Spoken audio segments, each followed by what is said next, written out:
Right now, you probably have, I don't know, something like 5,000 photographs sitting in your pocket. Oh, easily. Maybe 10,000. Right. Yeah, maybe Yeah. 10,000. And they live on your phone or they float around in the cloud somewhere. You swipe through them and then boom, they're forgotten in a fraction of a second. Yeah. They're just completely weightless. Exactly. From a physical standpoint, they weigh absolutely nothing. They are just, arrangements of electrical charges on a silicon chip. But what happens when you actually have to take one of those weightless digital ghosts and turn it back into a permanent tactile object? Not just any object, but a memorial. Yes. A lasting tribute to a human life that is going to, well, it's going to outlive you. Welcome to the Funeral Channel Network podcast, and welcome to today's deep dive. Thanks for having me. This topic, it's honestly one of the most unexpected bottlenecks people face. Oh, I bet. Because you suddenly need to materialize a memory. And the technical hurdles involved in making that transition from a glowing screen to physical ink. They're massive, and they are completely invisible to most of us until we're, right in the middle of trying to navigate them. And that is exactly our mission today. We are pulling from this incredibly detailed industry guide. It's called Selecting High-Resolution Photos for Professional Funeral Prayer Cards. It's a great resource. Yeah, it really is. It incorporates the actual working standards from memorial printing specialists, including places like the Funeral Program site. And our goal here is to give you basically a comprehensive shortcut to understanding how digital photos translate into lasting printed memorials. Which is so important because when you are grieving, or you're trying to help someone who's grieving, the absolute last thing you need is the stress of a printing disaster. Oh, absolutely. Handing out cards where a beloved face comes out looking like a blurred checkerboard. Exactly. Mhm. In an era where our entire visual diet is just, fleeting digital feeds, we really have to reevaluate what a physical printed photograph actually is, Yeah. especially these funeral prayer cards. Right. That tiny 2.5 by 4-inch piece of cardstock is often the final permanent visual representation of a loved one's life. It holds just an immense psychological weight. Okay, let's unpack this. Because I think most of us, well, we operate under a very modern and very flawed assumption. We definitely do. We assume that since we take thousands of high-definition photos and they look unbelievably glossy and sharp on our phones, printing them out should just be as simple as hitting Command-P. We assume the screen and the paper speak the same language. Yeah, and they don't even exist in the same universe. Yeah. Moving from illuminated screens to ink and paper requires a fundamental shift in how you understand visual data. Right. So whether you're planning a memorial right now or helping a friend or honestly, if you just want to understand the physics of modern printmaking so you aren't caught off guard later, you really need to understand this translation process. So let's start with the object itself. That enduring weight of a 2.5 by 4-inch keepsake. They're small items, right? Very small, yeah. Dang. Traditionally, you see them distributed during services or visitation hours. And they usually have a photograph on one side and maybe a prayer, some scripture, a poem, or a short bio on the reverse. But looking at the mechanics of memorial printing, the written message is essentially secondary. It really is. The photograph is the undeniable centerpiece. It acts as the visual anchor for the entire grieving process in that room. Yeah, that makes sense. When you hand someone one of these cards, their eyes don't scan the text first. They immediately look at the face. It's just human instinct, right? Yeah. Seeking eye contact. Exactly, even with a printed image. And these cards, they are not throwaway items. They aren't like event flyers that end up in the recycling bin on the way out the door. No, people keep them forever. They're tactile keepsakes. People slide them into the edges of mirrors. They tuck them into family Bibles. They use them as bookmarks for decades. Think about the stark contrast between that and how we usually consume images today. Like if you are scrolling through a social media timeline, you see a picture of a friend, you might double tap it to leave a like, and then you just keep scrolling. The whole interaction lasts maybe 1.5 seconds. Exactly. But a prayer card represents intimate permanence. It is going to be held closely, stared at, and interacted with over the course of years. Years and years. So my question is, if this tiny piece of paper is going to be scrutinized that closely, what does a blurry or pixelated image actually do to the psychological experience of the person holding it? It creates a jarring cognitive dissonance. Wow. Cognitive dissonance. Yeah. A sharp, well-lit, deeply resolved photograph creates what psychologists might call a feeling of intentionality. It feels respectful. It feels like a proper tribute. And a blurry one? When the image is blurry or pixelated or heavily distorted by low resolution, it actively diminishes the dignity of the object. It feels like an afterthought. Even if it wasn't. Right. Even if the family spent 3 agonizing days trying to force a bad digital file to print well, the person holding it only sees a mistake. I imagine it also, messes with the brain's ability to process the memory. It's almost like static on a radio station. Oh, that's a good way to put it. Like you are trying to listen to a beautiful, complex symphony, but there is this constant hiss and pop of static that keeps pulling your attention away from the music. That analogy hits the nail on the head. Yeah. Your brain has this highly specialized facial recognition engine built into it. It desperately wants to resolve the fine details of a face. Like the corners of the eyes, the texture of the hair. The specific curve of a smile, exactly.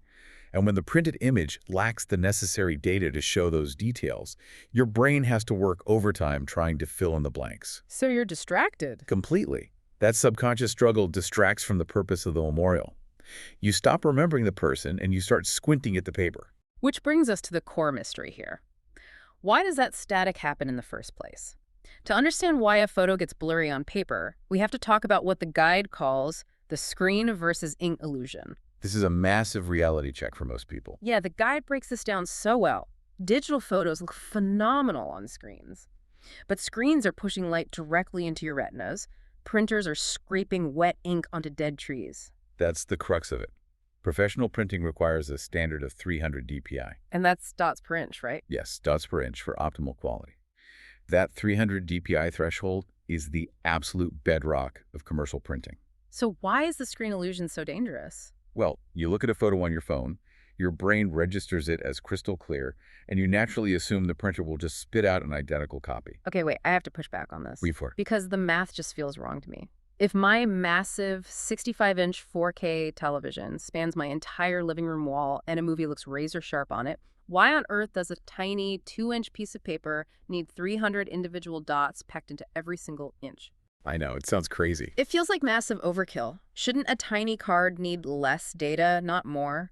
What's fascinating here is how our eyes interact with different mediums.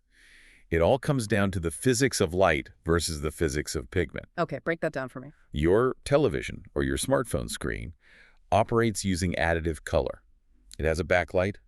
It is actively shooting photons out of the device through tiny red, green, and blue subpixels directly into your optic nerve. So the light is being beamed right at me. Exactly. And because it's actively projecting light, the image possesses a natural vibrancy, high contrast, and a perceived sharpness that basically tricks your brain. The light is doing the heavy lifting for the image. So the screen is artificially enhancing the data just by being a light bulb. Precisely. But paper does not have a backlight. Right. Paper relies on subtractive color. It relies entirely on the ambient room light like a lamp, or the sun coming through a window, hitting the paper, bouncing off physical dots of cyan, magenta, yellow, and black ink and reflecting back into your eye. So the ink is acting like a filter. Exactly. It absorbs certain wavelengths of light and reflects others. To trick the human eye into seeing a smooth, continuous photograph using physical ink rather than a grid of colored light bulbs, you need an overwhelming density of pigment. Okay, let's visualize that density. 300 dots per inch. If I have a square inch of paper, that is 300 dots across and 300 dots down. Do the math on that. That is 90,000 microscopic drops of ink in a single square inch. Yes, 90,000 drops. And that extreme density is required to render the subtle gradients of human face. Think about the shadow under a cheekbone. On a screen, the pixels just dim their light output slightly to create the shadow. Right. But on paper, the printer has to lay down a highly complex microscopic pattern of black and colored dots spaced perfectly apart to simulate that shadow. And if it doesn't have the data to know where to put those dots, If your digital file doesn't have enough data to feed the printer instructions for those 90,000 dots per inch, the printer starts guessing. oh no. And what does a printer's guess look like? Say I give it a standard web image. I think most stuff on the internet is formatted at 72 pixels per inch, so it loads fast on a web page, right? Correct. 72 ppi is standard for the web. So if I send a 72 ppi image to a printer that desperately wants 300 dpi, what actually happens on the paper? Total structural failure of the Total image. structural failure, wow. Because the printer receives data for 72 dots, but it has to fill an inch of space. So it simply takes those few pixels and stretches them. Just pulls them across the gap. Yeah, instead of a microscopic invisible dot of color, it prints a large, visible square of color. This is what we call pixelation. So all the fine details are just gone. Completely obliterated. The eyelashes, the catchlight in the eyes, they're gone. The face becomes a mosaic of blocky squares. And as we established earlier, this is brutally noticeable on a small keepsake.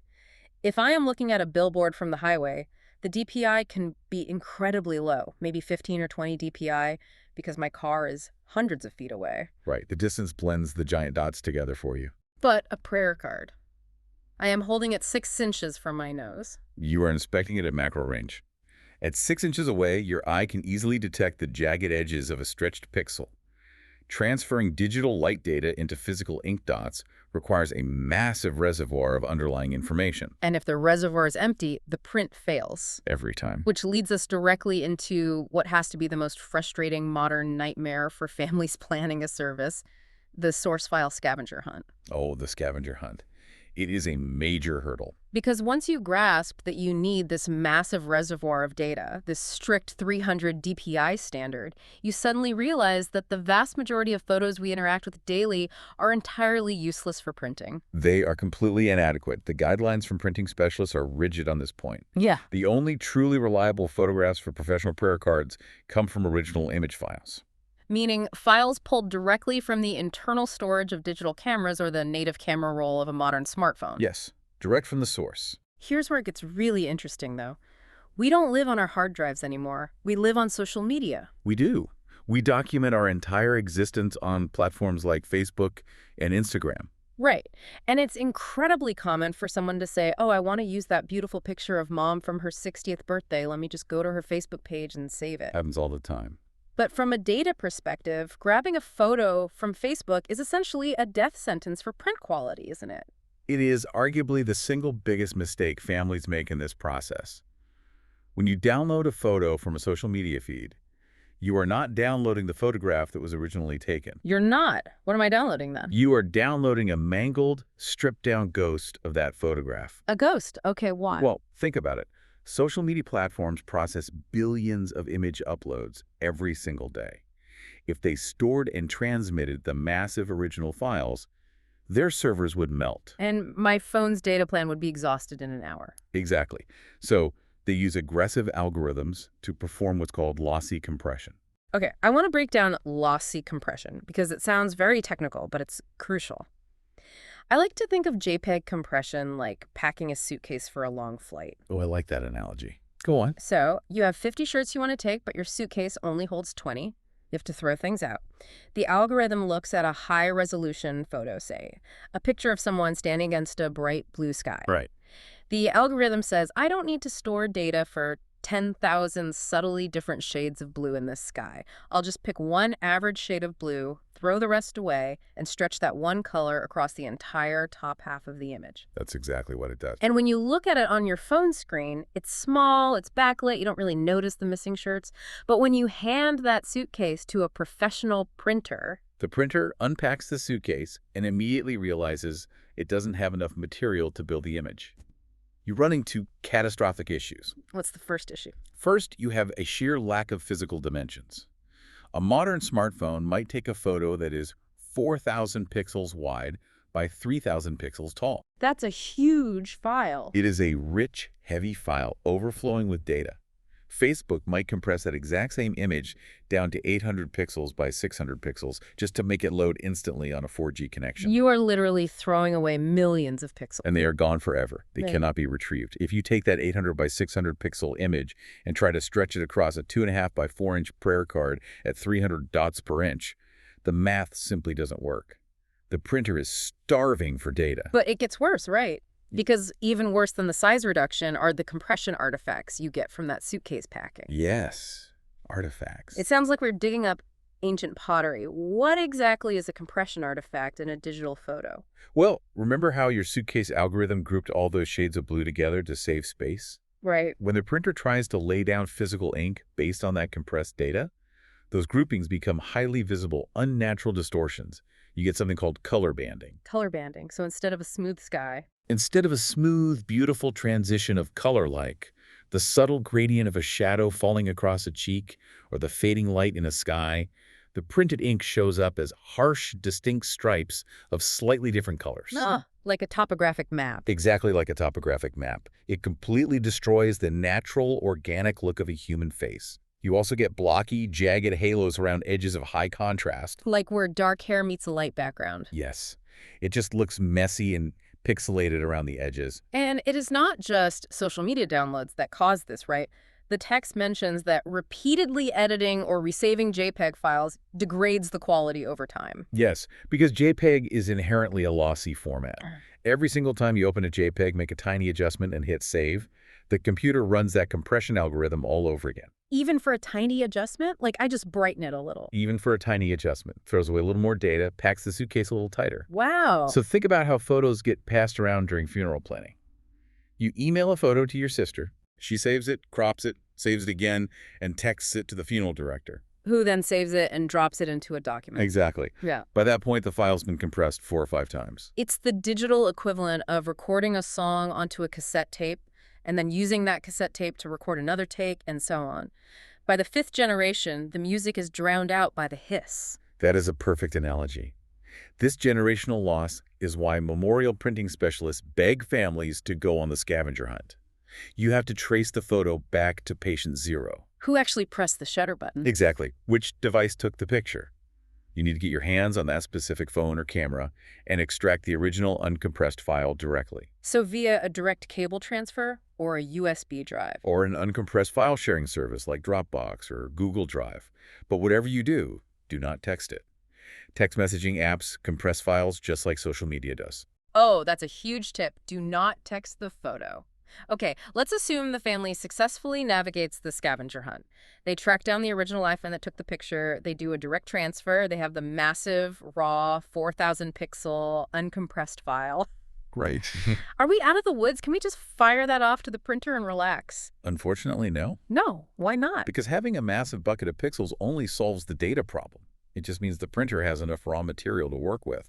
Now we have to look at the actual content of the image. The art of lighting, focus, and the perfect crop. Right. The artistic mechanics. Let's tackle lighting first. Lighting is huge. The industry guidance notes that natural lighting, like someone standing outdoors or near a large window, is infinitely more flattering and viable for print than flash photography. We all know flash can look harsh on a screen, but how does lighting specifically dictate the behavior of the printed ink on a prayer card? It goes right back to how ink functions. Ink is a physical substance that reflects or absorbs ambient light.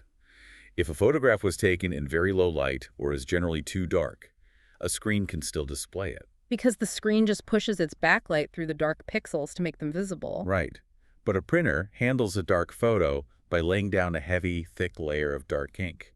It basically floods the paper. It floods the microscopic pores of the paper. And when you flood paper with dark ink, all the subtle mid-tone details are lost. Like the texture of the skin, the depth of the eyes. The subtle curve of an expression. It's all completely swallowed up in a muddy pool of pigment. That makes sense. What about the opposite? What if the photo is too bright? Say the person was hit with a harsh, direct smartphone flash in a dark room. The skin is blown out or overexposed. The digital file registers those bright spots as pure white. And a printer can't print white ink. Exactly. Standard printers do not use white ink. They use the white of the paper. Oh, wow. I never thought about that. So when the printer encounters an overexposed, blown-out area on the face from a flash, it simply lays down 0 ink. It leaves the paper completely blank. So now you have a printed face that transitions violently from dark shadows straight to stark, blank paper with no skin texture in between. It looks terrible. Natural ambient light provides a smooth, gentle gradient of midtones. It gives the printer a roadmap to lay down subtle, varying dots of cyan, magenta, and yellow to build a realistic, three-dimensional face. So even with 10 million pixels, bad lighting creates a physical roadblock for the ink. Precisely. What about focus? The text is adamant about crisp focus on the face, but it also introduces a photography term. Depth of field, suggesting a slight blur to the background, is ideal. Depth of field is crucial. Why does a blurry background matter for a tiny 2.5 by 4-inch card? Because on a tiny piece of real estate, visual clutter is your worst enemy. Depth of field is the most powerful tool a photographer has for directing human attention. When a lens captures a subject in razor-sharp focus while allowing the background to fall into a soft blur, It naturally commands the viewer's eye to lock onto the sharpest point. In the context of a prayer card, you want the viewer to immediately connect with the loved one's face. Exactly. If the background is perfectly sharp, say a brick wall or a busy restaurant scene with a bunch of signs, the eye doesn't know where to land. The face has to compete with the bricks for attention. A blurred background creates a natural pedestal for the subject. It looks polished, isolated, and intentional. But attempting to isolate the subject often leads families into a very common trap: the mechanical act of aggressive cropping. This is where things really go wrong. And this is where the 300 DPI rule comes back to haunt us. It always does. I want to dive deep into this because it's so common. The guidance says close-up portraits work best for small cards. But let's be honest, most of us do not walk around taking professional, tightly framed headshots of our family member. No, we really don't. The photo that truly captures Uncle John's personality is probably a massive, wide-angle group photo from a family reunion down at the lake. Sure. He's laughing in the middle of a crowd of 12 people. Exactly. So the family takes that file, and they use their phone to crop out the 11 other people, zooming way in on just Uncle John's face to create that close-up portrait. Let me bring up an analogy here. Let's hear it. To me, digitally cropping a wide photo is exactly like zooming in on a newspaper photograph with a magnifying glass. When you hold the glass close to the paper, you see the picture. But if you keep pulling the magnifying glass back, zooming further and further in, Eventually, the picture dissolves. right, you just see the blurry, fuzzy grain of the paper underneath. If we crop out 11 people from a reunion photo, aren't we just zooming into the digital grain? That is a phenomenal analogy, and it perfectly describes the physics of cropping. People assume cropping is just resizing an image. It is not. What is it then? Cropping is the act of permanently deleting data. You are literally taking a digital pair of scissors and throwing away 80% of the pixels in the file. Oh, wow. So let's run the math on this. Let's say the family did the scavenger hunt. They got the original massive smartphone file. It is 4,000 pixels wide by 3,000 pixels tall. 12 million pixels. Yeah. A gorgeous data-rich file. But Uncle John's face in that wide shot is only a tiny element in the background. Right. So you crop out the sky, you crop out the lake, you crop out the 11 other family members. By the time you isolate Uncle John's face so that it fills the frame, the remaining box of data you have left might only be 300 pixels wide by 400 pixels tall. Exactly. You started with 12 million pixels, and you cropped it down to roughly 120,000 pixels. That's a massive loss. And now you send that cropped file to the printer. The printer looks at it and says, I need to fill a 2.5 by 4 inch piece of cardstock at 300 dots per inch. I need thousands and thousands of pixels. You only gave me 300. So the printer is forced to stretch that tiny remaining amount of data. And the result is the exact same pixelated, blocky disaster we talked about with the Facebook download. Even though they started with a perfect, high-resolution original file, the aggressive crop destroyed the pixel count. This is the delicate, often frustrating balance of focal depth and pixel count. You want the subject isolated, but if you have to crop a massive group photo down to a microscopic square to achieve that isolation, you destroy the data required to print it clearly. So what's the solution? This is why memorial designers strongly advise looking for photographs where the loved one is already the primary subject of the frame, occupying a significant percentage of the original uncropped image. It is a dizzying amount of variables to juggle while you are trying to plan a funeral. It really is. You need the original file, you need good ambient lighting, you need sharp focus, and you need a tight frame that doesn't require aggressive cropping. It's a tall order. And when people run into these roadblocks, human nature kicks in, and they think, well, I'll just fix it in Photoshop. There's an app for that. Which brings us to a fascinating section of the source material. Enhancing versus erasing, or what I like to call the editing trap. It is a trap that is easier to fall into than ever before. 10 years ago, photo editing required expensive software on a desktop computer. Today, incredibly powerful algorithmic editing tools are built natively into the camera app of every smartphone on the market. The industry guidance acknowledges that software can do wonderful things when used correctly.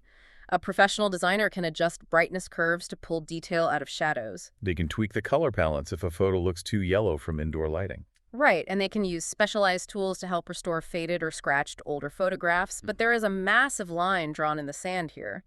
The warning is against excessive editing over sharpening, heavy filters, AI upscaling. So what does this actually mean for the final printed product? Where is the philosophical and technical line between fixing a shadow and fundamentally destroying the image? The line, according to the printing specialists, is anchored in the concept of authenticity. The sole goal of editing a memorial photo should be to preserve the true authenticity of the image while merely optimizing its translation for the physical printer. So you are preparing the data for ink. You are not trying to change reality. Exactly. You're not changing reality. But there is a massive societal temptation right now to apply heavy social media filters to absolutely everything. We are conditioned to want people to look their absolute best at all times. Oh, absolutely. The beauty filters are everywhere. So a family member takes a photo of their grandmother and they run it through a beauty filter. The algorithm smooths out every wrinkle, it erases the pores, it artificially brightens the whites of the eyes, and applies digital airbrushing to the cheeks. And on a glowing OLED phone screen, it might look like a polished, flawless avatar. But when you take that filtered avatar and force it through a printer onto physical paper, You plummet straight into the uncanny valley. explain that. Why does a filter that looks good on Instagram look terrifying on a prayer card? Because of what the filter actually does to the data.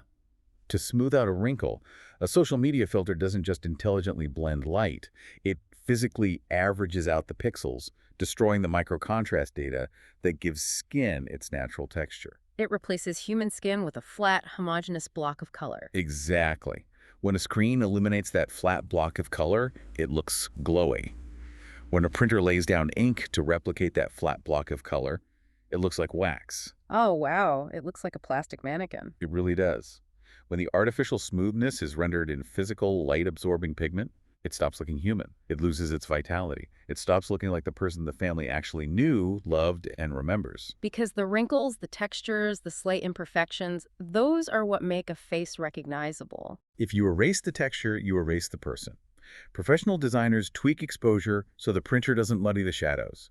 They do not erase the reality of the lived life. Which brings us to what I found to be the most poignant, surprisingly emotional part of this entire technical deep dive, segment 6. The ultimate compromise, sentimentality versus resolution. This is an important pivot. Because up until this point, we have been acting like ruthless technicians. We've talked about strict 300 DPI thresholds, uncompressed file hunting, the physics of light, and the dangers of cropping. We've laid out the rules for printing perfection. Right. But we aren't printing a magazine ad for a watch. Exactly. We're talking about a memorial. We're talking about the chaotic, messy reality of human memory and grief. And the industry guidance explicitly acknowledges a profound truth. Sometimes the most meaningful, emotionally resonant image you have is a terrible, low-resolution file. It is the reality of how we live our lives. We do not spend our days posing for perfectly lit, high-resolution DSLR studio portraits just in case something happens to us. Our lives are captured in passing moments. Yes, the text mentions scenarios where the absolute best representation of a person's spirit is an old, scratched family photo. Or maybe it's a grainy, low-light cell phone picture taken inside a dimly lit restaurant where they are leaning across the table telling a story and throwing their head back in genuine, uninhibited laughter. Exactly. From a technical standpoint, the file is a disaster. It's noisy, it's small, it's slightly out of focus. But from an emotional standpoint, it is a masterpiece. In these cases, the sentimental value has to overrule the technical perfection. If we connect this to the bigger picture, this is where the humanity of the printing process really shines through. The technical guidelines exist to help you get the best possible result, but they are not unbreakable laws that ignore human emotion. Because a technically flawless 300 DPI, perfectly lit studio portrait where the person looks stiff, uncomfortable, and completely unlike their normal self.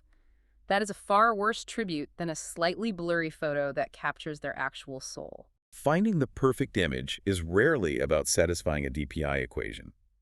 It's about capturing the essence of the loved one.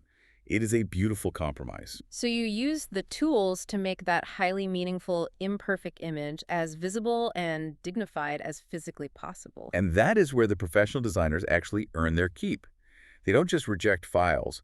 They take that sentimental, noisy, low-resolution restaurant photo, and they use highly specialized, subtle techniques. Like what? They might apply advanced noise reduction algorithms to gently smooth out the digital static in the shadows without erasing the facial texture. Okay, that makes sense. They might use targeted edge sharpening to define the jawline just enough so the printer can grab onto it. They're essentially bridging the gap between the digital flaw and the physical print. Exactly. They cannot magically recreate lost details. Yeah. If the pixel data isn't there, no amount of software can invent a real human eye out of thin air. Yeah. But they can optimize whatever data is there so that the emotional impact survives the journey onto the paper. They massage the file so it doesn't look broken, it just looks soft. That's a beautiful way to put it. So let's trace the journey to its end. We have gone on the digital scavenger hunt and found the best possible file. We have navigated the dangers of cropping and the realities of lighting. We have balanced the strict technical requirements with the emotional truth of the image, and the designers have applied their subtle, authentic enhancements. Now we reach the final stage. The final polish. Templates and printing mechanics. This is the moment where all that digital preparation finally collides with the physical world. The abstract data becomes an object you can hold. Our sources highlight that professional design templates, like the specific frameworks provided by the funeral program site, are critical at this juncture. They are. They provide highly structured, pre-calibrated layouts for the photographs, the borders, the scripture, the names, and the dates. But why are specialized templates so necessary? If I have a good photo, why can't I just drag it into a blank Microsoft Word document, type a prayer underneath it, and hit print? You certainly could try, but you would likely ruin all the hard work you just did preparing the photo. Really? How? Templates exist to solve complex composition and translation problems. First, they ensure visual balance and typographic hierarchy, making sure the text is readable and elegant. But mathematically, these templates are built with precise dimensional parameters. They force the file to behave. Exactly. When you drop your carefully prepared digital file into a professional template from a site like that, the software bounding box guarantees that the image is sized correctly to maintain that critical 300 dpi density. Oh, so it won't let you stretch it accidentally. Right. It also automatically calculates the bleed. What's the bleed? It's the tiny margin of extra image that prints all the way to the edge of the paper so you don't get ugly white borders when the card is physically cut. It takes the mathematical guesswork out of the final layout. And then the final physical variable, the paper itself. Substrate, yes. Yeah. The text mentions choices like glossy finishes, matte finishes, or laminated cards. I find this fascinating. After all this intense digital hunting, cropping, analyzing pixels, and balancing compression algorithms, the physical grain of the paper we choose at the very end actually changes the final aesthetic of the photograph. Profoundly. The physical substrate is just as important as the digital file. Really? The text emphasizes that you need high-quality cardstock and professional, calibrated printing equipment to actually reproduce the microscopic ink dots you fought so hard to preserve. But the finish you choose physically alters how light interacts with the final image, completely dictating the visual tone of the tribute. Walk me through the physics of that. How does glossy differ from matte when we are looking at a face? Glossy paper is coated with a highly smooth, reflective compound. When light hits it, it bounces back uniformly. This direct reflection makes colors look incredibly vibrant, deep, and saturated. Like a high-end magazine. Yes, it gives the image a modern, sharp, almost wet pop. The blacks look deeper, and the contrast is high. But the downside is glare, right? If you hold a glossy card under the overhead lights of a church, you might just see a reflection of the light bulb instead of the photo. Precisely. Matte paper, on the other hand, has a microscopic texture. It is not perfectly smooth. So it absorbs the light. Exactly.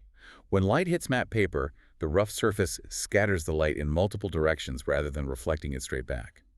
This absorption and scattering provide a softer, more muted, highly traditional appearance. It feels elegant and understated. It does. It doesn't have any glare, which makes it much easier to view from any angle and much easier to read the text on the back. And then laminated cards, I assume, are chosen entirely for physical endurance. Encasing the cardstock in a protective plastic sheath ensures the keepsake survives being carried in a wallet. Or pinned to a bulletin board. Right, or handled by generations of family members without the ink smudging or the corners fraying. It seals the memory in amber. The journey begins with weightless data, but it ends with a physical object. The tactile nature of how that ink settles into that specific type of paper matters just as much as the pixel count did at the start. It really is an incredibly delicate, invisible dance, isn't it? The transition from a passing digital snapshot to an enduring printed memorial. Let's summarize the key takeaways here because we've covered a tremendous amount of ground. We have. To get this right, to avoid the pixelated, muddy disasters, You need to respect the math. You need high pixel dimensions. You need to bypass social media entirely. Yes, hunt down the original uncompressed files directly from the devices that captured them. You need to look for natural, even lighting and sharp focus. You must avoid the trap of heavy, artificial filtering in favor of subtle, authentic editing. And above all else, you have to weigh all of these strict technical rules against the profound sentimental value of the image, allowing emotional truth to guide your final choice. It is a highly complex, often frustrating technical process, but ultimately it is a process undertaken out of deep love and respect. And for you listening, whether you are facing the daunting task of planning a service tomorrow or you won't have to think about this for decades, I want you to reconsider how you interact with your digital world. That's good advice. Think about this the next time you are scrolling through your camera roll or backing up your hard drive. Consider not just how a photograph looks when it is illuminated by the glowing artificial light of your screen, but how it might one day need to endure as a physical printed memory. Ask yourself, does this file actually have the data to survive the translation to ink? Once you understand the mechanics, it completely changes how you value and store the original high-resolution files of the people you care about. It really does, which leaves me with a thought I haven't been able to shake since we started unpacking your sources. We live in a society where our entire lives, every milestone, every vacation, every mundane Tuesday, are increasingly recorded in millions of digital bytes, locked away in server farms and abstract cloud storage. Weightless, ephemeral, and entirely dependent on electricity to be seen. Exactly. As the technology inevitably continues to shift, as current digital formats become obsolete, or hard drives fail, or we are simply locked out of accounts by forgotten passwords, will these simple 2.5 by 4-inch printed cards eventually become the only permanent tactile evidence of our loved ones that future generations will actually be able to hold in their hands? That is a very profound thought. It is something to think about. Thank you for joining us on the Funeral Channel Network podcast for this deep dive.